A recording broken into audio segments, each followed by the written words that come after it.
Бардык нерсе Кудайдан, көңүлдү түшүрүп эмес. Кудай буйрса, Кудай жакшы болуп кетет деде, жакшы болуп кетет. Ошондуктан эч качан көңүлдү түшүрүп эмес.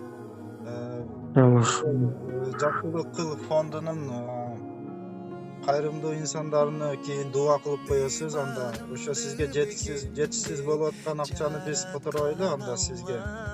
Анан дагы кабарлашып турабыз буюрса. Эч качан көңүлдү түшүрбөңүз байке. Рахмат. Биз да дуа кылабыз сизге. Кандайдыр сөзүңүз болсо айтып кетиңиз. Ошол жалпы жамаатыңыздарга рахмат, Аллах разы болсун. Анан эгер мүмкүнчүлүк болсо мени өзүмдү видеого тартып жамаатыңыздарга көрсөтсөңүздөр болот. Мына WhatsApp номеримди эле берсеңиз болот. Анан калоочулар мына Кыргызстанда болсо өзүмдүн үйүмө чейин келип көрсө да болот, көзүмө көрсө да болот. Мына туугандар көргөнүңүздөрдөй бул байкебиз көптөн бери ооруп жүрөт экен.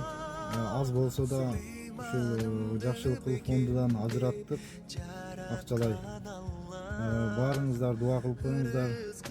Кудайым шифасын берсин. Бардыгыңыздарга рахмат, ушунчалык колдоп атканыңыздарга. Эгерде жардам берем дегендер болсо, өзүгө чалам дегендер, кайрылам дегендер болсо, бул жакта номерини жазып коебуз туугандар.